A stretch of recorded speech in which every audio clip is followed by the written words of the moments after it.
The idea that the path to happiness lies in freeing yourself from the bonds that you have with other people around you is completely absurd. As any parent knows, the things that bind you and tie you down the most are the ones that give you the most meaning. There is no climate catastrophe. Climate change is happening. It will affect various countries in various different ways, but it's quite clear it is not the catastrophe that we're being told. It is a religious ideology at this point, which seeks to advance its tentacles into every area of our lives through religious methods. Every time you do something you know to be immoral, when you violate your own conscience, when you lie, when you cheat, when you steal, when you consistently act in ways that are wrong, you become a sort of person who does wrong things. And eventually, without necessarily meaning to, you find yourself in a place that you never would have imagined yourself being. I try to really stay out of electoral politics and not give my particular take. I have to say, I think a Trump presidency would be infinitely better than what we've had for the last 4 years.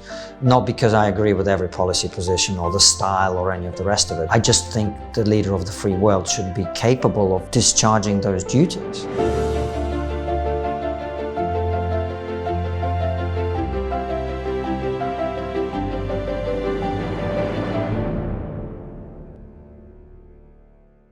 Well, Konstantin Kisin from the well-known Triggernometry show. We've talked many times. I always enjoy it, and I think our listeners do. We last talked in country Australia when you came and visited us, which was a lot of fun. And that wasn't so long ago, and here we are talking again. But the reason I'm keen to do it is that a lot's happened, and you've done a lot of things since then.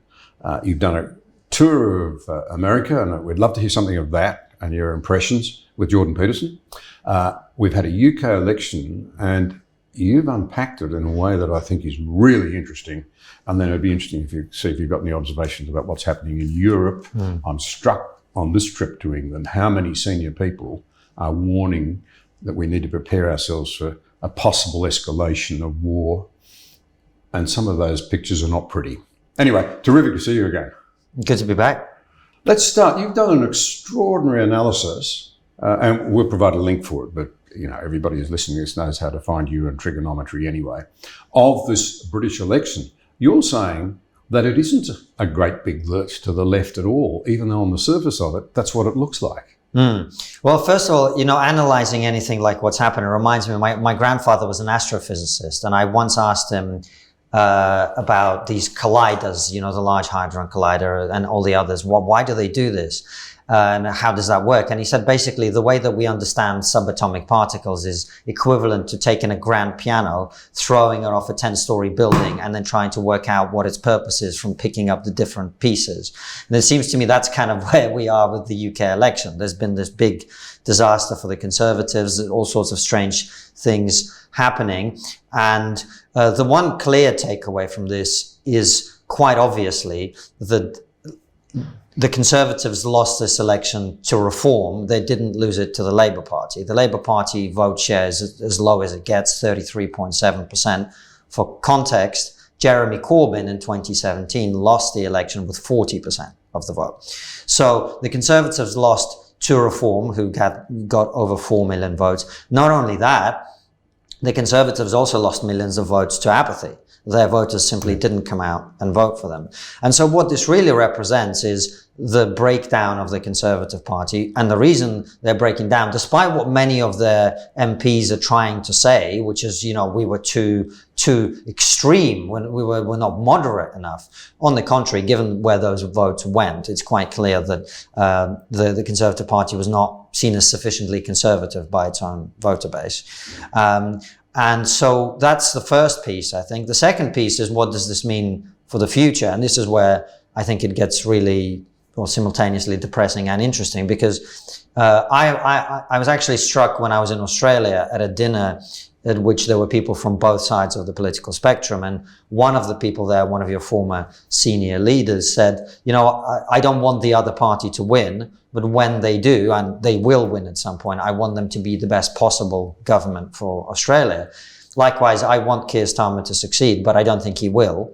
And the reason is that the Labour Party have inherited major structural problems, which we can get into if you like, which are not going to be fixed by tinkering with the tax rate at the edges, The room for maneuver is incredibly limited for the Labour Party, for any government at this point.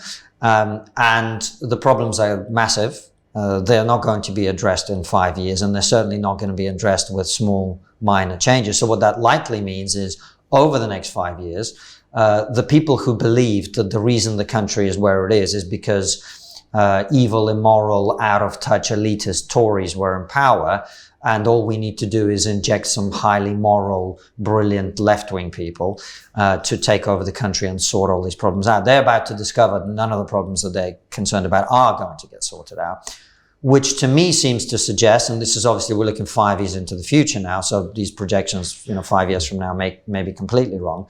But my sense is what is likely to happen is the level of disillusionment with the establishment is likely to rise very significantly over the next 5 years, which means that should Nigel Farage and Reform do the things that they need to do to inject credibility into themselves beyond the 5 MPs that they've got, they need to clean house and get rid of all the really troublesome people who they had stand for them without much background checks and so on. They need to establish credibility. They need to articulate themselves as the kind of the central voice of opposition to the two mainstream parties. Farage needs to be successful in giving speeches in Parliament, etc. If he's able to do all that, then at the next election, depending on how bad the Tory meltdown is, and speaking to people within the Conservative Party, it seems to me that it's going to the ramifications of what just happened are going to run for a long time.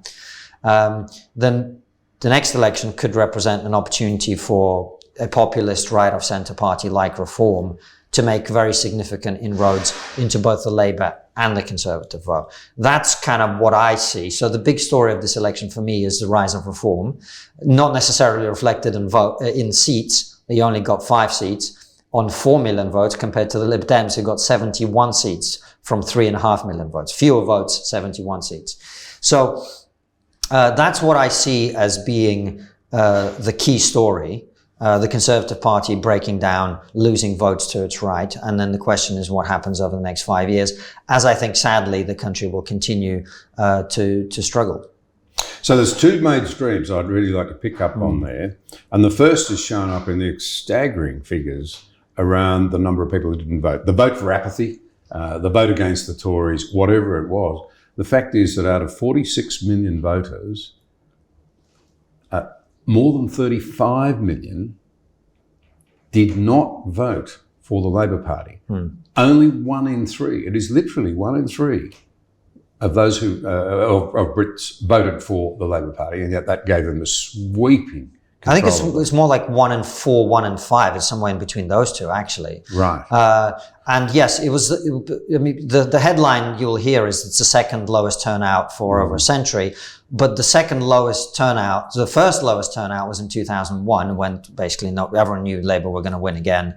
And that was 59.7%. Well, last week, it was 60%. So it's basically the lowest turnout for a century or more.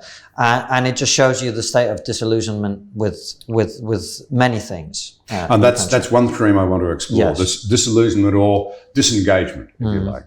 You and I are involved with ARC, the Alliance for Responsible Citizenship. We're trying to say that democracies depend upon citizens stepping up and taking control and insisting that governments downstream of the direction in which they want to take their country. And maybe it's a big reflection of how seriously that role's been degraded. Lord Sumption, former Supreme Court judge, made the observation to me that traditionally in the post-war years for decades, around 3 million Brits were paid-up members of the political party of their choice, but today the Royal Society of Birdwatchers in Britain, I think that's its name, has more members. That's a reflection, and you can see it everywhere, of massive disengagement. What do we do to try and re-engage good, honest citizens, if you like, the 70% in the middle that are watching these culture wars, the elites battle it out over their heads, saying, where do we fit in this? Oh, hang it. They don't listen, they don't care. We tried Brexit, that didn't work. How do we start, in your view? You've written a love letter to the West, you're warning us that if we don't value what we've got, we'll lose it. How do we reinvigorate? What's it require? That's what ARC's about. What are your thoughts? Well, I think it ties into the central question of, and perhaps one we ought to explore, which is why have successive governments been unable to deliver the things that they promise? The structural problems. Well, yes, but why aren't we fixing the structural problems? Because obviously we could direct our energies towards dealing with them. House building, illegal immigration. I mean, we can go down, lack of product, we can go down the full list. And if you talk to people who have recently been, and not so recently been in government, we've had these people on Triggernometry, a number of them. Steve Hilton, David Cameron's former advisor. We just had Rory Stewart on the show, who's a completely different, person in terms of his political views. I think he voted for the Greens at the last election. But nonetheless, one of the things they all say is we have got to a point where it's effectively impossible or close to impossible for elected officials, elected ministers, elected politicians to actually deliver things because of the civil service.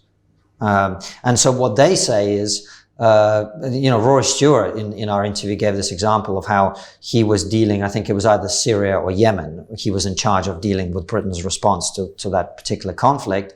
And his team was shipped off to Glasgow in the very north of the United Kingdom, because it was perceived that would be better for the local community. Or another example where he had the person who was supposed to be implementing his policy, the most senior civil servant working under him, and he had two of them because they were job sharing. One did Monday to Wednesday, the other one did Thursday and Friday. And he was told, well, this will be completely smooth and, of course, Minister, this will be fine. Naturally, we're talking about a situation where we're putting secondary concerns in front of primary concerns. And so as long as elected officials are unable to deliver the things they're elected to do, then voter apathy is perfectly understandable and rational. And in that situation, I think it's a very difficult sell to say to people, well, you must go and vote for one of these two parties, neither of which is going to do what you want. Neither of which is not only what you want, but what they promised you to do. And so the democratic deficit, I think, is a reflection of the fact that power does not seem to reside where it should be residing. As someone who was in office, perhaps you're a better place to tell me what one might do about that. It was a different era. It started with the Prime Minister in our government. He expected every minister to be in control of their departments. It wasn't to be the other way around. And if you weren't in control of your department, you weren't likely to hold on to your job. And I don't know that it's become increasingly impossible. So to follow through as an example, tell me if I'm correct, because I might have this wrong. But I think it's fair to say that from Brexit on, the British people have been saying, we want some control over immigration and illegal arrivals. Government tried to act on that, and it was the civil service who essentially blocked it by legal channels.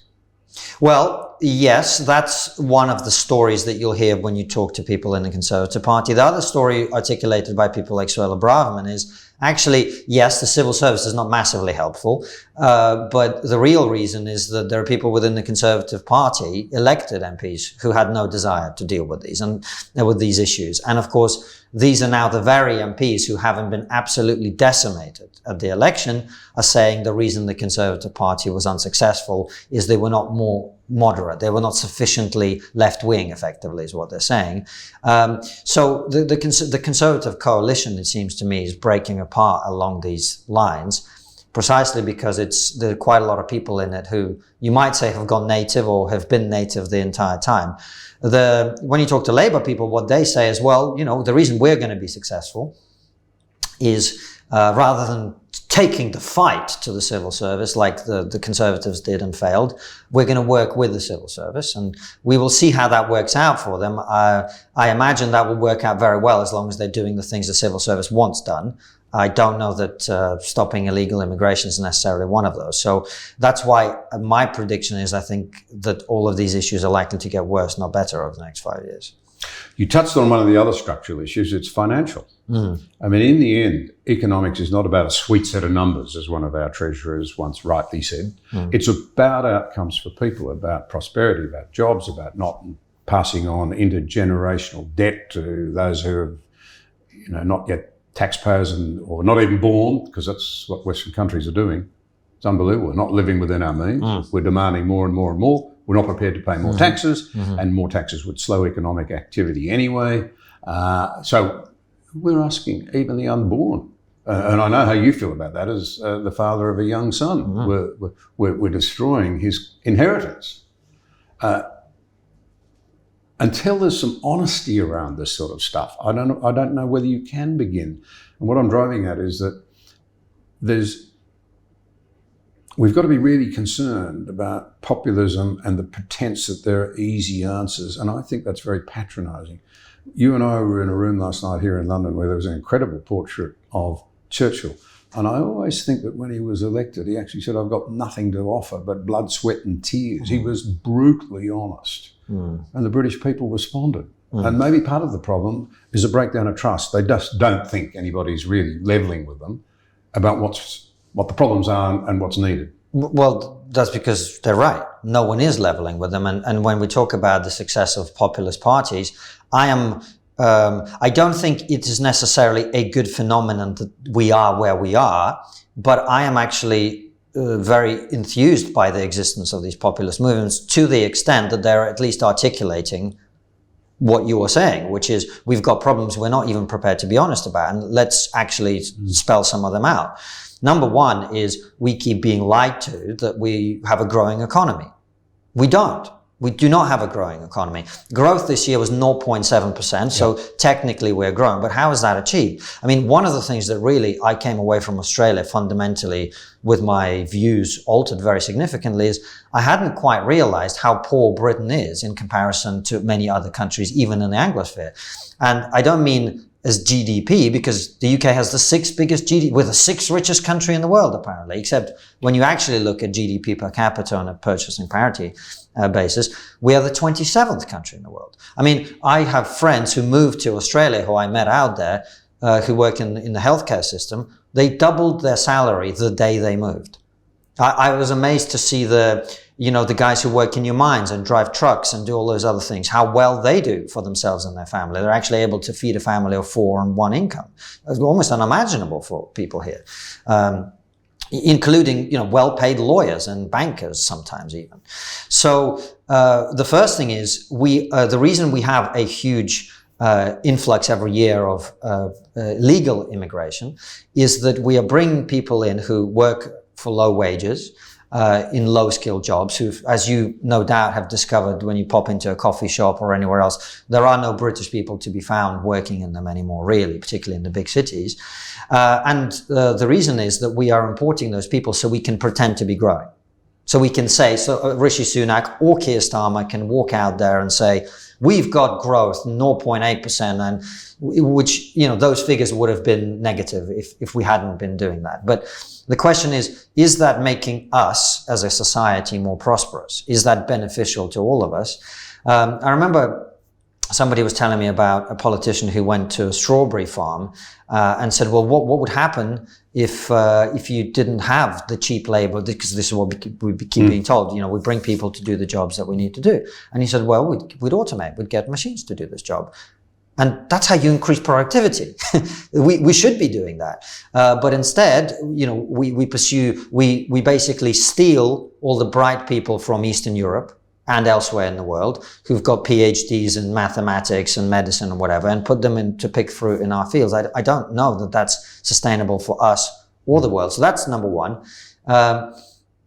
Number two is we have an aging population and a unrestricted, unlimited commitment to taking care of that population in terms of health, without any way of funding that as that continues to spiral out of control. So our healthcare costs are rising. The message people are being told is, well, it's the evil Tories, they just don't care about people. When the fact is that the demographic trends are such that is either we're going to spend half our income on healthcare, and we're already well on our way towards that, or we're going to have to do something creative about that, which is, to have some kind of combination of insurance or copay or something. We're going to have to do something. But again, we're just being told that this is an ideological issue, when in fact it's a practical one.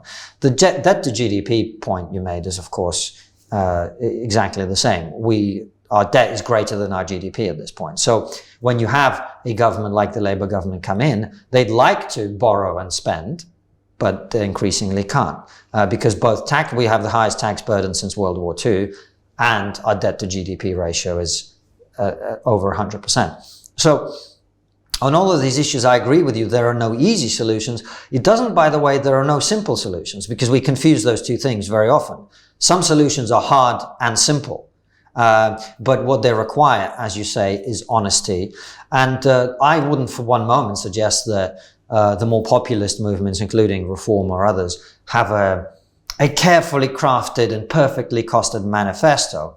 But I think the reason that people are enthused by them is they're at least willing to identify the problem, which is we're not growing the economy.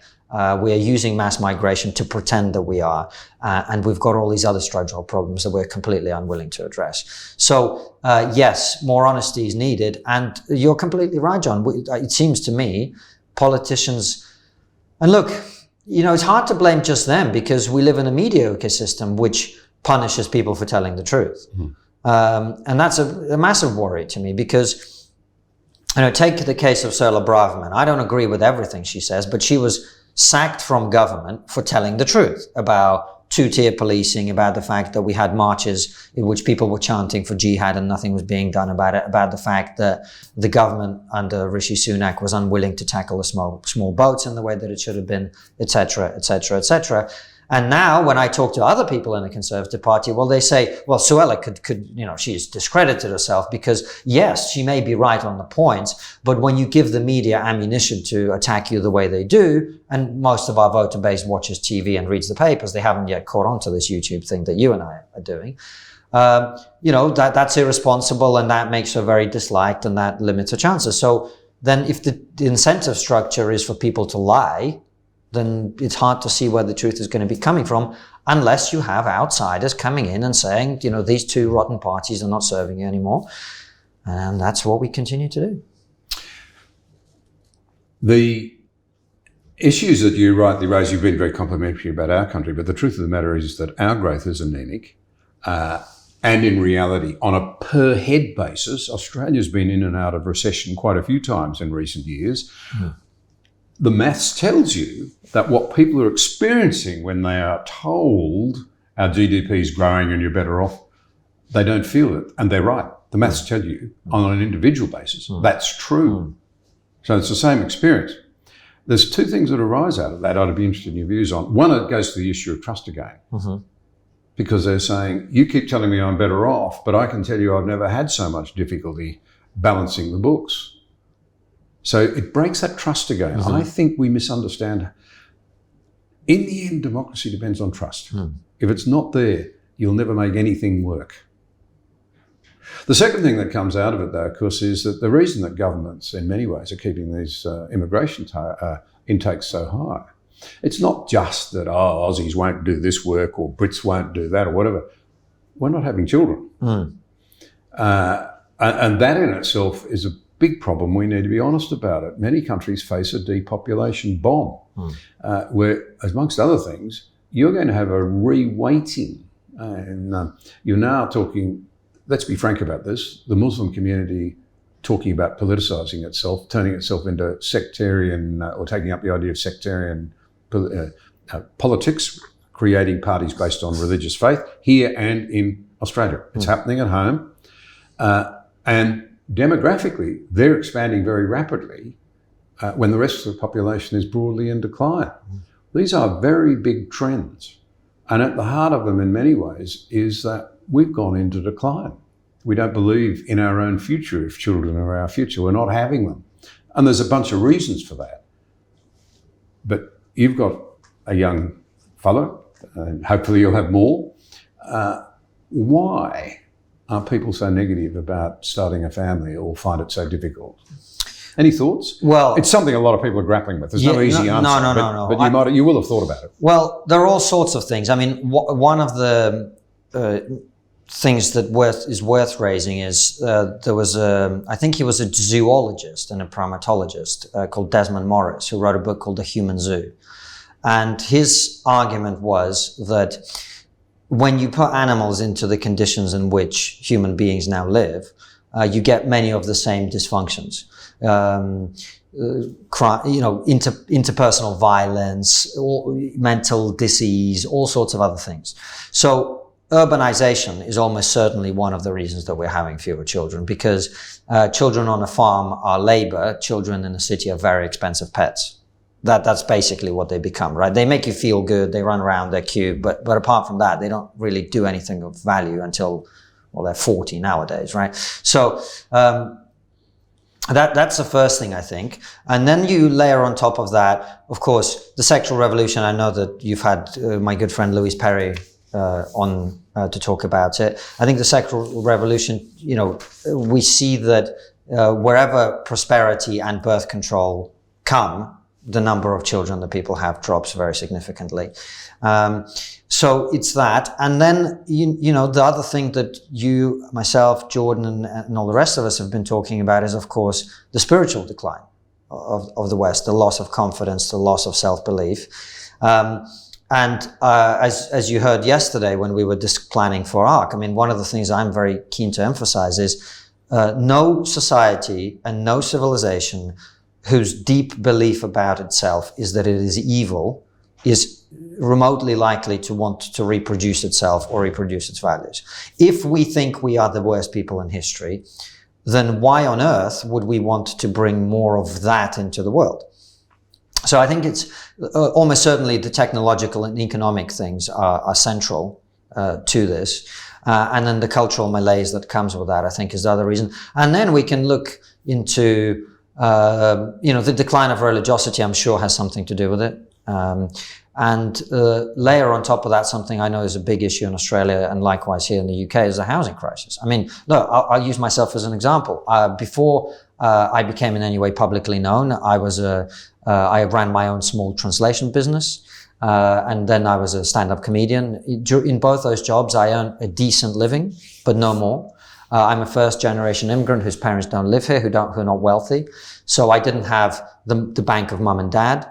I didn't have anything by way of help in any way. Our family was mostly a single-earner family for most of that period of time.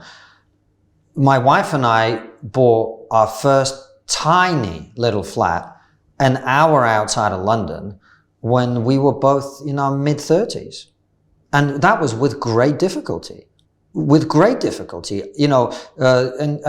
not to get too deep into the troubles of the Kisin household, but, my wife and I had many arguments for a long period of time about, her wanting to be in London and where the action is and where culturally, she's a photographer, it was the right place for her to be. And I was saying, if we don't move out now, we're never going to buy a flat or a house or whatever it is. Now, if that's me, in my early 40s, what do you think the reality is for people who are in their 20s now? The house prices have continued to rise. Wages in real terms have continued to stagnate. So when we talk about, we must encourage people to have more children, where are they supposed to have these children? In a flat share where they live with 4 other people? Is that what we're telling people? I mean, how many people are likely to reproduce in that? And again, I come back to the human zoo point. Animals do not reproduce in captivity in the same way that they reproduce in the wild. So if we're expecting human beings to act any differently, I think we're deluding ourselves. So the economic challenges, particularly around housing, are going to be a very significant contributing factor. They're not the only one, but I think, frankly, for me, we should be throwing everything and the kitchen sink at this particular issue. I agree with that. We have to be. I think it's unbelievably important. Yeah, or we can all die out, which for many people who've been persuaded that we're the most evil people in history, that the most important thing is to save the planet from human beings. Well, then us all dying out seems to be the outcome that they want. This is a massive shift, isn't it, from the traditional Judeo-Christian view that every child has dignity and worth and intrinsic value, to one with, if we must, and if we want them, then there's some value. Otherwise, we don't want them. What's interesting in what you just said, a lot of older people and a lot of climate activists will say, well, the reason I'm not having kids is because the planet's going to be destroyed, even though no expert worth their Salk actually says life's going to come to an end. Or Are you saying Greta's not an expert, John? Sorry? Are you saying Greta's not an expert? Well, no. Let's leave that one to one side. But it's an important issue. Politicians answer that. No. Well, I'm flabbergasted. I'm lost for words. It does happen. But I understand. I mean, I had a 75-year-old scientist of great standing in Australia. I was talking about the challenges facing young people and anxiety, depression. He said, well, of course, they don't think we're doing anything about climate change. Actually, I understand the research doesn't highlight that as a major issue for younger people in terms of them being worried about buying a house, in terms of having a job, prosperity, and having children. They're the things that are worrying them most. They don't see a real future for themselves. And they also live in a culture which has lost the idea of the intrinsic worth of the deep companionship of marriage and children and accepting responsibility. I think Jordan Peterson's right on that one. Picking up responsibility is a really important part of the human experience if you're to find your feet and look beyond yourself. Oh, 100%. It was one of the things that really struck me from spending some time with Jordan and seeing, it was an incredible experience because until you see it with your own eyes, it's kind of difficult because you hear, Jordan Peterson's got a book, Jordan Peterson's doing a tour or whatever. We went to about 9 or 10 cities when I was with him. He did 60 altogether or he something? Did something like that. That's no mean effort. And my point is, John, that when we were in Oklahoma, for example, I'm a huge NBA fan. I love basketball. I went the night before our show, I went to see an NBA game. There would have been 8,000 or 9,000 people in this brilliant arena in Oklahoma City. It was a good game. And then the next day, we played the same arena. In Austin, Texas, 10,000 people come to see Jordan. And the reason they come to see him, most people, again, didn't know this. I didn't know this, really.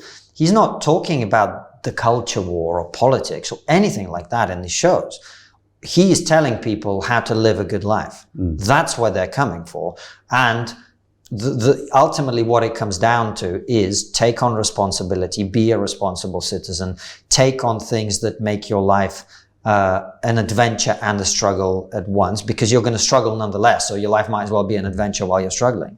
And it's remarkable to see how many people come for that message. And I think in my own life, I remember that when I first became aware of many of the things that I talk about, the cultural decline, the slide towards some very bad ideas that are impractical and not working, I was very, very hesitant, like many people are, to say anything about it in public, because I was first and foremost concerned about what would happen to my comedy career and my friendships and whatever. But I've found that the more I take on the responsibility of saying what I think and trying to do something about it and trying to be part of other groups of people who are doing something about it, the more meaningful my life has become. And the same with having a child. This is something that, for all the very reasonable concerns that I explained to you about housing and so on that people have, the one thing that I think we don't talk about enough is to what extent becoming a parent makes you a better person and forces you to become a better person.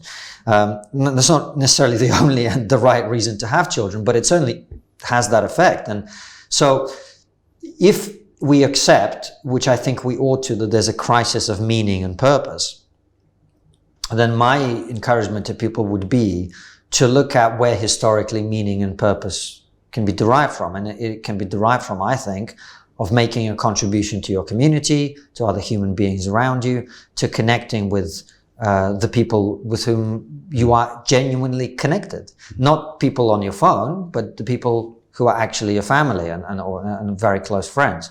And this is why I think, someone who certainly thinks of himself as a liberal in many ways, I think one of the problems we've got is we have conflated the idea of political liberalism, which is the idea that you and I should be free of government interference in our lives. We should be able to speak freely. We should be able to associate with those with whom we wish. We should be. Well, that's the theory. What it's morphed into, of course, is anything goes. Well, hold on a second. Let's just stay with the political, right? The political arguments, I think, are pretty legitimate. We should be able to think freely, speak freely, research freely, practice religion or not freely, etc. But what we've done is we have taken that idea of freedom, maximum freedom, And we've now embedded it into personal lives, where it's completely inappropriate. The idea that the path to happiness lies in freeing yourself from the bonds that you have with other people around you is completely absurd. As any parent knows, the things that bind you and tie you down the most are the ones that give you the most meaning.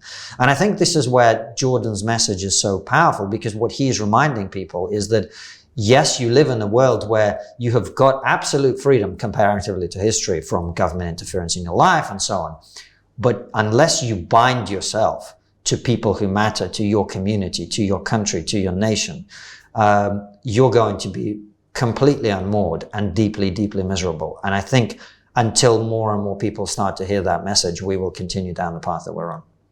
That's gold. I think you're absolutely right. And of course, you could flip this whole thing around not having children another way and say that so many people not having children find that they miss that profound moment when you actually recognize you're making way for another human being and that somebody made way for you. You know, and you're not the center of the universe. You're not the only thing that matters. The present moment isn't the only moment worth caring about. And so the amount of pleasure that you have maximized for in this current moment is not necessarily happiness. And look, these are very controversial things to say in our society because we've become very stupid, but I think it's very difficult this is something I haven't said in public, and I'm sure people will get very upset about it, but I think it's very, very, very, very, very, very difficult to become a fully mature person until you've had children. I'm sorry, but I really do think that, based on my own experience and the experience of many people around me. It takes you to a new level. It takes you to a new level of consciousness. It takes you to a new level of appreciation of history, appreciation of the fact that we're all just passing through. We're all custodians of the past and of the future. And so we have to act with responsibility towards the future generation and the generations that are yet to come.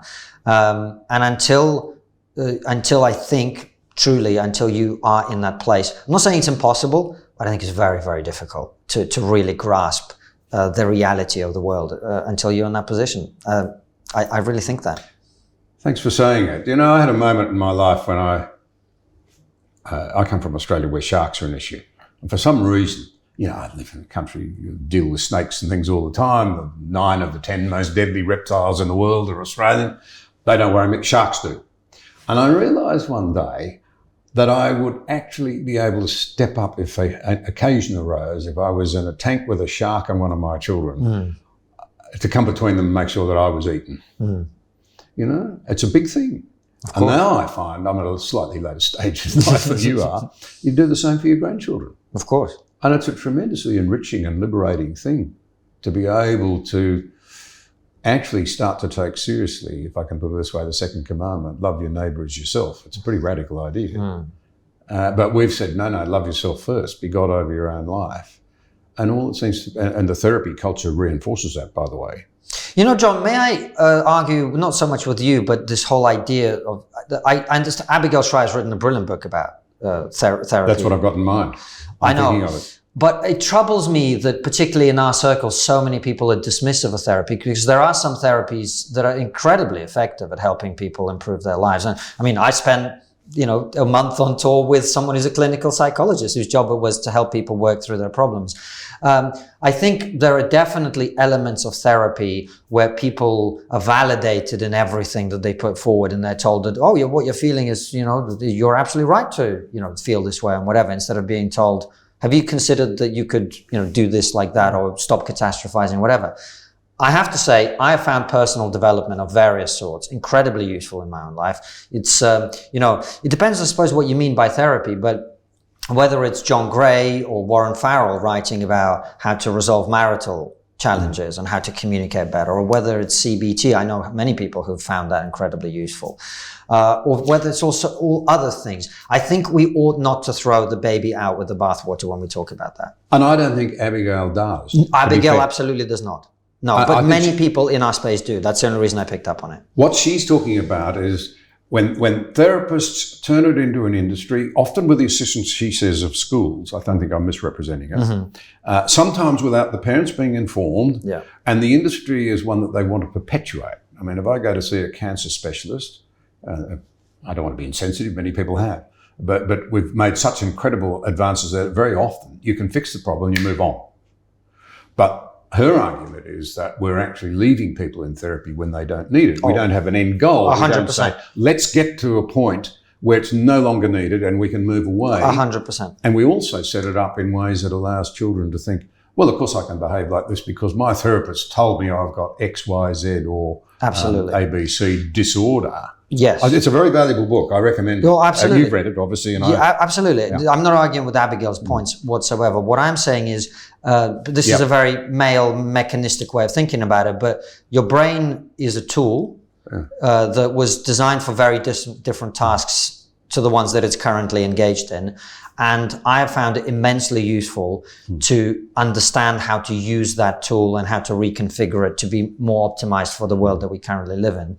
And so I think more people should be seeking support and therapy, but with the precise description that you gave, which is you come in, you work out what you wanted to work out, you get better at whatever it is that you want to get better at, and then you go back into the world, a different person, and manifest the things that you want to manifest. That's certainly been my experience.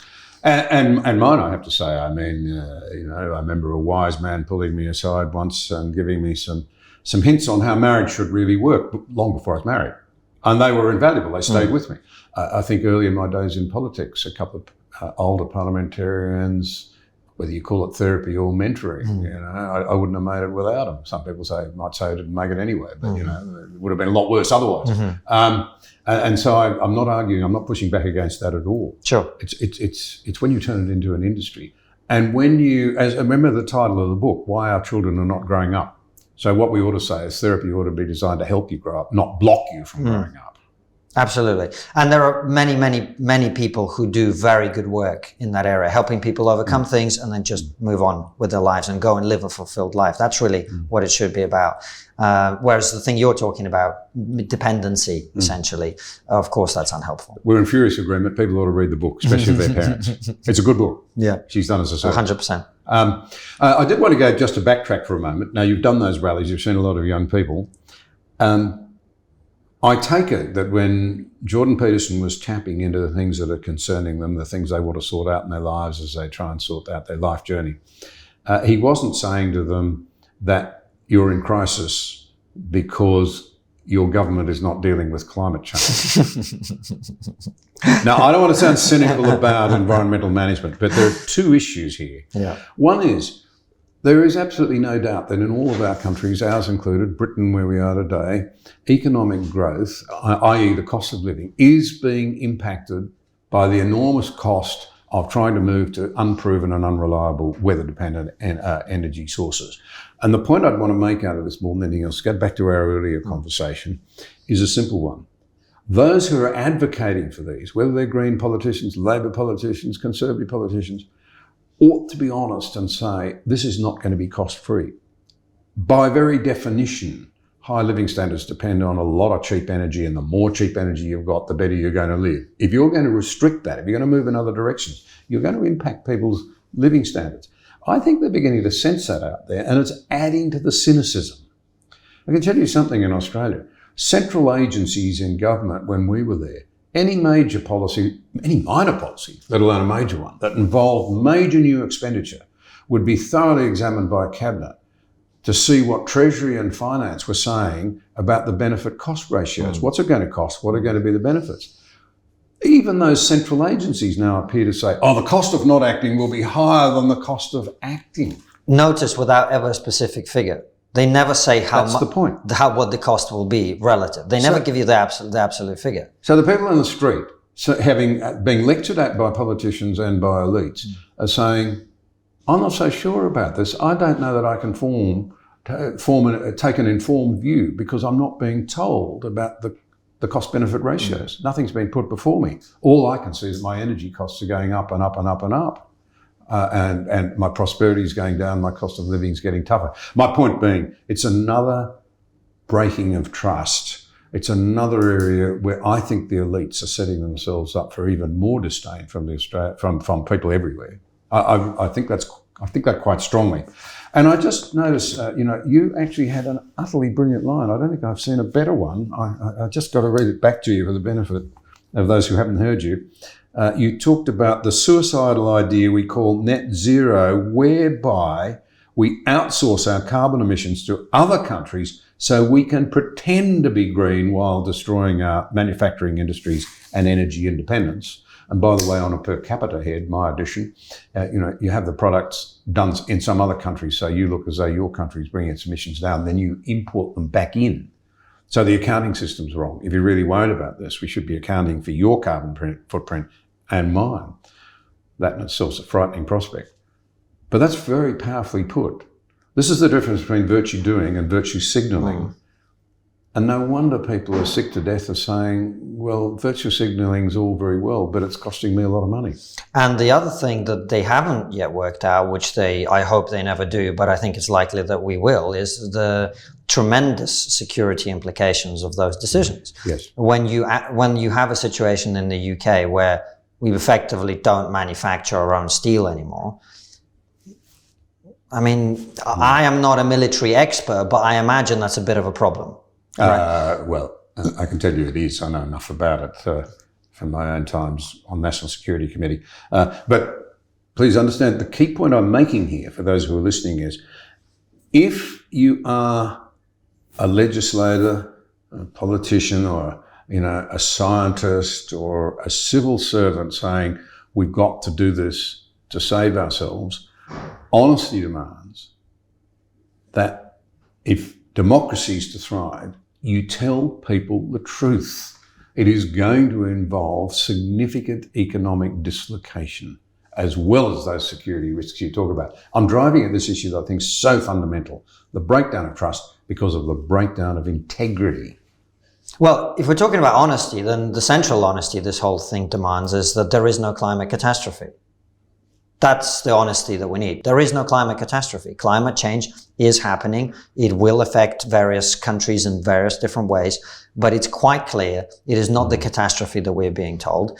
It is a religious ideology at this point, which seeks to advance its tentacles into every area of our lives through religious methods. That's why they don't give you the figures. That's why the UN climate reports don't say any of the things that the media or the climate That's activists, a really important point. They don't say anything like what we're being told is actually happening. And no one's ever told that the modelling on what it all means is all low confidence. Yeah. So the Bank of England now has to take, as I understand it, climate change into consideration when it's thinking about interest rates. How do you do that? We couldn't get the modelling right on COVID.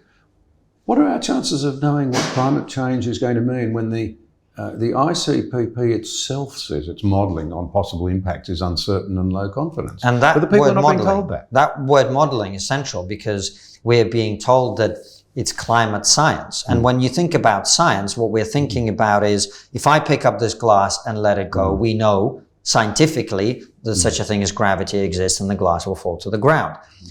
The climate stuff is modelling. Now, as you say, we've seen in recent years that modelling isn't always as reliable as one might hope, to put it mildly. And that's before you have political interests that are clearly involved in it and economic interests. There are people who stand to lose from the pursuit of net zero. And I have no doubt the coal and oil companies don't want us to pursue that and perhaps will deliberately be willfully blind about the impact of their pollution and emissions. But on the other hand, we have to acknowledge that green industry people have an incentive to amplify the scale of the disaster, or so-called disaster. So there is a lot of politicization of something that isn't actually science in the conventional, ordinary man in the street understanding of that word anyway. And so to pursue suicidal economic policy, people just, I hope that your team can flash up a graph that Bjorn Lomborg showed me yesterday of electricity cost in the UK, energy cost in the UK versus China, US and other countries. And you can see that we are literally making ourselves poorer for ideological reasons, while, let me remind you, making absolutely no impact on climate change, given that the UK produces 2% of global carbon emissions. So we're making ourselves poorer, we're making ourselves less secure, we are making ourselves dependent on our enemies in order to achieve nothing except one thing, which is the only thing that we now seem to care about, which is feeling good about how virtuous we are. Another thing about Britain, I'm a great admirer of Britain. I mean, it exported democracy to so many countries, including my own. I still think it's the best way for people to govern themselves for all of its faults. And I wonder about seeing a couple of green shoots here that might be worth just seeking your views on. Are they green shoots? And will the incoming Labor government, snuff them out or accelerate them? One is, my understanding is that the decline in British educational outcomes, the slide stopped at stabilising. You're starting to get some slightly better results out of your schools. That's a big issue in Australia because our standards are in freefall in absolute and relative terms. I'm really worried about it. We're not educating our kids properly. We're not giving them a fair start. And 40%, much more than in Britain, of our kids now are outside the state system as parents look for better alternatives. And I don't want to sound down on the state system, but I do think state governments in Australia need to wake up to the fact that the curriculum and discipline in the classrooms are a real problem. Teachers are sick of it. And it needs real attention. But what's happening? Look on the bright side, John. At least they know what gender they are.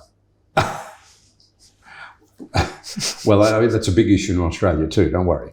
But that was the other one, the other possible green shoot. Just interested in your views. Hilary Cass's report into the clinics here, quite a few of them actually, that showed that the practices involved were dreadful. The affirmation model, whereby you dare not challenge even a young child who thinks they're trapped in the wrong body. You go ahead, you put them on puberty blockers. It almost invariably has led to further chemical and surgical transition procedures. And the whole thing's been a complete mess, but the Cass report has seen the government move very decisively to inject some common sense. Are these green shoots, education? And absolutely, and I think they're green shoots not only on that issue. I think it's a much broader signal of a tip of an iceberg that progress is being made towards the direction of sanity. And I said this. This would have been, I don't remember the year, probably 2022, the first time Francis and I were on Joe Rogan's show.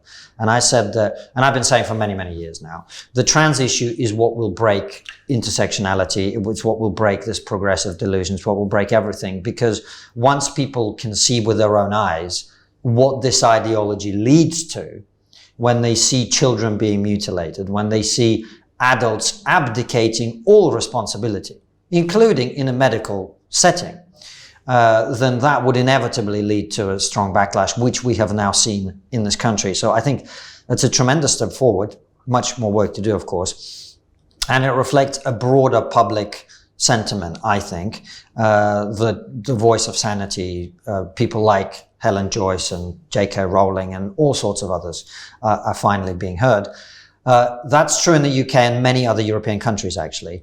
It is less true in the United States for reasons that we can well, there are many reasons, but the most obvious one, of course, is I think you and I both are great admirers of capitalism, but capitalism without any moral framework becomes a whole different entity. And so if there's money to be made from trans surgery, which there is in the United States in a way that there isn't in this country, you will always find people who, for ideological and profit reasons, will continue to do it. And I know, this is anecdotal, but having spoken to people who are surgeons, that if you or I needed some sort of heart surgery, the amount of money the surgeon earns is quite minimal, actually, a few $1,000s at most. With trans surgery, it's a highly profitable operation. And so I'm sure what you're saying is right, but it's as sick-making as the idea that people will make money out of killing other people through drugs dependency. Sick-making, true, but also, historically speaking, we know that is exactly how human beings behave when the incentive structure is wrong. Should cause us to ask deep questions about the dual personalities that we all, to some degree, have to confront. Well, of course. We can be noble, but we can be scum. Every one of us. And this is one of the things that I learned from spending 3 weeks on tour with Jordan is one of the things that he talks about is, I never really understood this, John, and I think it's very difficult to understand it. When he talks about how we're all capable of the greatest evils in human history. We would have all joined the Hit the Youth, one of his lines. You can sort of, you go, yeah, most people in Germany did, so I'm guessing but you don't understand the why. And I really understood the why when I was with Jordan, which is, it's all about the choices you make.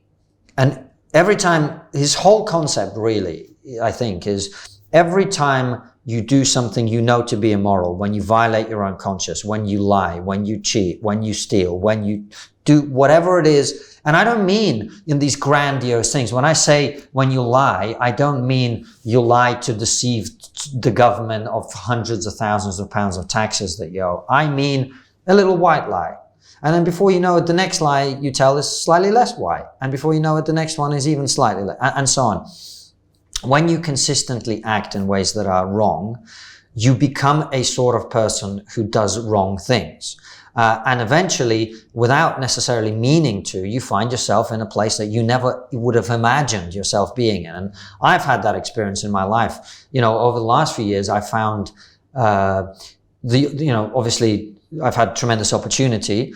But for example, when I was in Australia, I had not been exercising or eating as well as I should have been for months, and I felt myself putting on weight, and it started to bleed through into all sorts of other areas of my life. I was not behaving correctly with my family. I was not behaving correctly. When you slip in one area, it affects everything else. So incentive structures, which incentivize people to only pursue their own self-interest, irrespective of the moral dimension of it, will make normal people into terrible people. And I think that's one of the reasons that in America this issue is different, and they haven't addressed it in quite the same way. But yes, I think that what is happening in the UK on that issue is very good. As you say, we now have a new government, and we wait with bated breath to see what they do about that issue, because obviously, ideologically, Keir Starmer said recently, I think that Tony Blair has educated him about biology, so that's a relief. Of course, what that really means is Keir Starmer was a coward who didn't want to tell the truth about the trans issue. That's why he mumbled and stumbled when he was asked what a woman is, because he knows that within his party there are enough people with the delusion that that is a contested issue, which obviously it's not. So how much of a coward he remains is what we wait and see. Yeah, something I've never said it publicly, never had the reason to, but what your remarks just bring it back to the forefront in my mind. Many years before I went into public service, I heard a brilliant sermon on how if you can be trusted with the little things, you can be trusted with the big things. If you can't be trusted with the little things, you're not going to be trustworthy with the big things. And I've often said, got into trouble for it too occasionally, I have to say, to people who have said, why do politicians go in with the best of intentions and then they get reduced and they wander off and become selfish and so forth? How do we try and choose candidates? I get asked that question quite often, that we can trust. And the very first time I was asked that question, I floundered around a bit, but the best thing that came to mind was the point I've just made. I said, well, I've always found in life, if you can trust somebody, and if the people you know in your own circle trust you with the little things, that's a bit of the best guide I can think of as to whether you're going to be able to trust them with the bigger things. So as you toured those 10 different cities, I think you said it was, Jordan went to 60, that's an extraordinary effort. What gave you hope? What encouraged you? Well, in addition to touring with Jordan, we also did a bunch of Triggernometry interviews in all sorts of different cities. So New York, DC, Miami, Austin, LA, which is the big cities that we always hit. What gave me hope? I think, I am extremely non-partisan and moderate when it comes to elections. What I see, and I said it, I wrote an article for the Free Press on October 8th.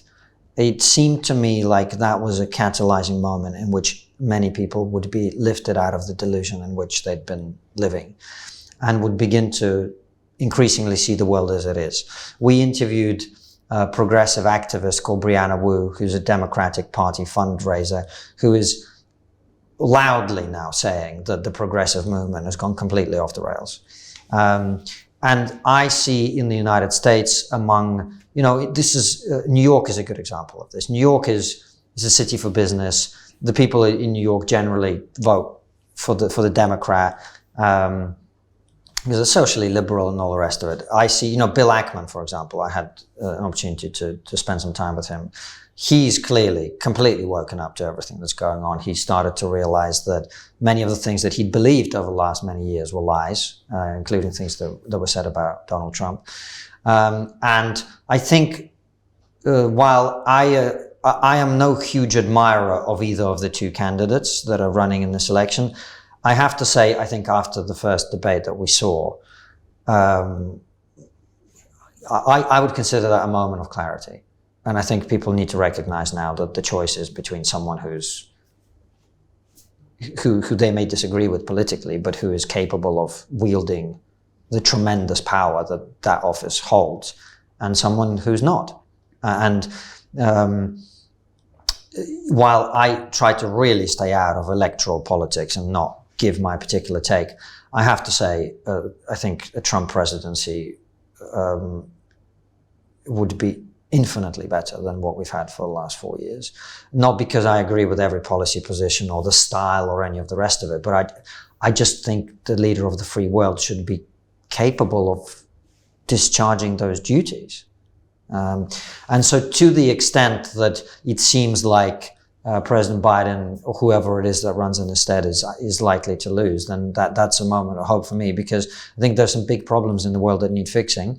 And while I think it's true that there will be a huge meltdown in the media and elsewhere if President Trump's reelected, I think in Ukraine, which is an issue that I care about, as you know, and in many other parts of the world, I think he will do a better job. Middle East, likewise. The world needs authority right now. The world needs someone to come in and say, everybody back to their corner.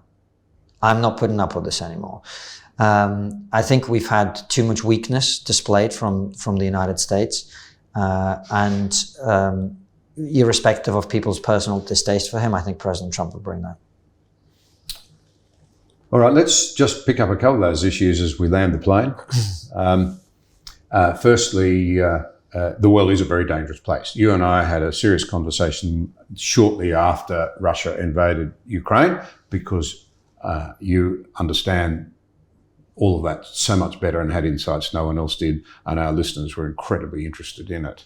A couple of years on, you've had a lot of stalemate. The last time you and I talked, you were very pessimistic because America had withdrawn, or it was uncertain as to whether America would go on supporting. They've stepped up, they're back in. NATO appears in some ways now to be doing a little bit more, providing some funding. It's quite surprising who in Europe is doing some of the heavy lifting, even little Denmark. It's quite surprising what they've done.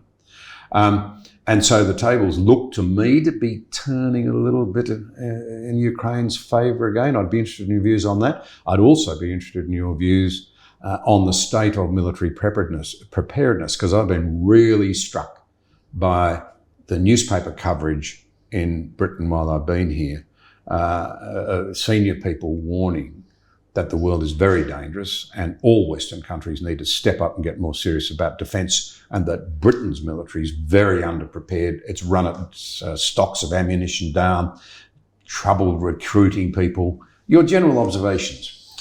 So on the Ukraine point, I'm afraid I remain pessimistic. And the reason is that I think when you say America has stepped up or NATO has stepped up, we're not providing a decisive advantage to the Ukrainians. We are doing what we have been doing for some time now, which is giving them enough support so they don't get overrun, but not giving them enough support so they can actually make forward progress. And of course, in the meantime, this is very clinical language when we're talking about human lives, but their manpower reserves and the reserves of well-trained soldiers are running down. On my flight back from Australia, where I had the chance to spend some time with you, I was there with a British soldier, officer, who works in, I don't want to reveal the details, but he was basically saying to me that, we are currently focused on providing the most simple kit that we can, because the people who are using it may have been training for a week or two. So we are not giving them what they need to win.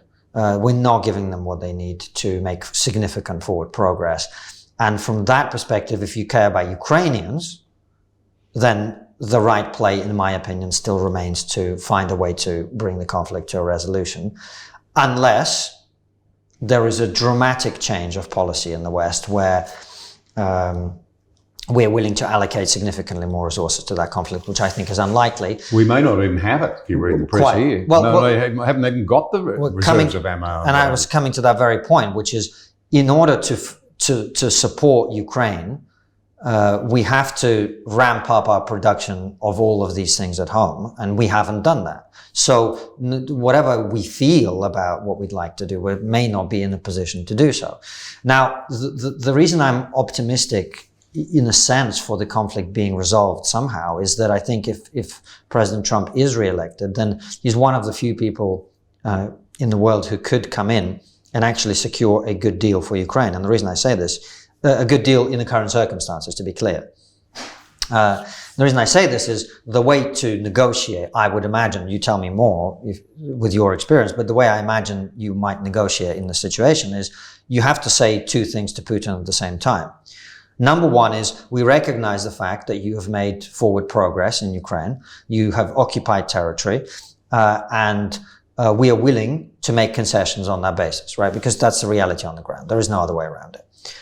On the other hand, if you do not accept these fairly limited concessions we are offering you now, if you don't accept these fairly limited concessions we're offering to you now, we will give Ukraine everything.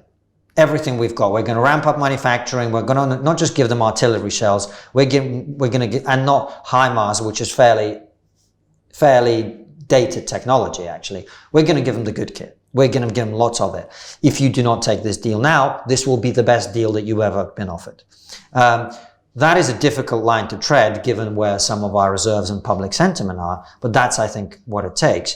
So I sadly think that as the West, we're not doing enough to help the Ukrainians win, and we should be honest with ourselves about that and with them, because otherwise all we're doing is causing more people to be killed on both sides. Now, a very cynical person might say, well, that's what the West really wants, is to damage Russia, and they don't care about Ukraine. I care about Ukraine, and I don't think that's what we should be doing. I think that's a good thing for people to hear, let it sit and think about, me included. It's pretty sobering. It's astonishing to me that Russia persists when we're now told they may have lost 500,000 young men. Unbelievable. That just shows you how distorted and how bad people can actually be to let that continue. It's a cultural thing as well, John. I think we talked about it last time. But if you look at the casualties in World War II, for example, the Soviet Union lost 20 million people. And look at the wars with Finland, for example, in which the Soviet Union invaded, lost hundreds of thousands of men for very little territorial gain or any practical gain, really. This is in Russian culture, in Russian kind of mythology, the idea of sacrificing lots of soldiers for the greatness of Russia, for the nation, is pretty normal. And by the way, used to be pretty normal in most countries, actually. If you think about Napoleon, for example, Napoleon, had no problem sacrificing hundreds of thousands of French men for the glory of, well, himself mainly, but you know what I mean. So Russia still has that mindset, and I think we delude ourselves in the West if we imagine that there is a level of casualties on that scale, at least, that would be a strong deterrent to Russia. That wouldn't be. What would be a strong deterrent would be if they were losing. And if someone came in and said to them, look, you can keep losing, or you can do this deal now. And I've said from day one, as you know, I was on Question Time a week after Putin invaded Ukraine, and I made this point then, and I've been making it ever since. The likely outcome here was always going to be that the Ukrainians would have to put up a fight, give Russia a bloody nose, and then come to the negotiating table, give away some things that, frankly, I use the term don't care about. Now, of course, people in Ukraine care about Crimea and the eastern regions to the extent that it is technically part of their country, but it hasn't been for some years now. It's unlikely to be recovered without significant ramping up of Western support. And so the question is, what was all this for? Because when you say Russia may have lost up to 500,000 men, you have to recognize that Ukraine has lost hundreds of thousands of men too, yes, almost certainly, and had its cities bombed and its infrastructure destroyed and. What was all this for? And my view always was that if we were going to support Ukraine to fight and encourage them to fight, then it had to be for one very important objective, the only important objective in this entire conflict, which is to preserve Ukraine's sovereignty for the next 100 years. For the next 100 years. Now, how do you do that? Well, it's either membership of NATO, it's some sort of Korean-style scenario, or it's UN peacekeepers, or something where it's no longer a piece of paper. You are now part of some sort of bloc, which means you're physically safe from ever being invaded by Russia again. That's the only thing that was ever worth fighting for in Ukraine. And that's the deal that now needs to be struck. How you achieve that, that's going to be a challenge, but I certainly don't see it being achieved by the current US administration. You've been very generous with your time. Finally, let me just ask you this. What impressions did you form of the vast Australian country? Oh, I can't tell you how enthused I was. I really can. And I made the joke whenever I traveled around that, Australians are kind of like those Japanese soldiers stuck on those islands, still unaware that the war was over. And it's a very cynical joke about the state of the Western world. But I have to say, I think, perhaps, I was told recently that the way the English that's spoken into the former colonies is actually more authentic to the English that people spoke in Britain at the time of colonization. And I think in some ways the embers of Western civilization are continuing to smolder in places like Australia in a way that perhaps we sometimes don't feel here, for all sorts of reasons. But I was very enthused, I have to say. And I think it was wonderful to see a country that economically is doing better than us. I think culturally you haven't slipped nearly as far, and that's perhaps a function of remoteness. We download American cultural nonsense first, and then perhaps you get it from us here in the UK. So you've had a chance to watch us go crazy and maybe haven't been tempted to go as crazy. And, I also think that a country of people who are so connected to farming and mining and all of these other things that are such a bedrock of your economy is less susceptible to these ideological delusions that we are so, in our big city world here in the UK and in America, we're so prone to. So I was incredibly enthused. And to know that, the Western world geographically is very disconnected nowadays, but I think ideologically and in terms of our sense of who we are, there's a reason that there's so many Australians coming to the ARC conference, for example, that you guys, you still remember what this was all about. And one of the reasons I think it's easier for you to remember what this is all about is you're in a continent in the middle of an ocean surrounded by people of a different civilization who all want to come to your country and benefit from your freedoms and prosperity. And I think it's very difficult to forget when you are surrounded by people who are not as well off as you, who are not as successful as you, who are not as free as you. It's difficult to forget that there isn't something special about civilization, this civilization that we're all part of. And I had, the tremendous privilege to travel around your country and speak to many, many people who I think get it. We've got to fight on. And I think, in Australia, I actually saw that fight could still be won. It's always a great pleasure talking to you. Thanks for your time, and thanks for the clarity you bring. A lot of it, I think, because you have an outsider's as well as an insider's perspective. Thanks, All John. the very best. Thanks for having me again. I appreciate it. It's always great to see you.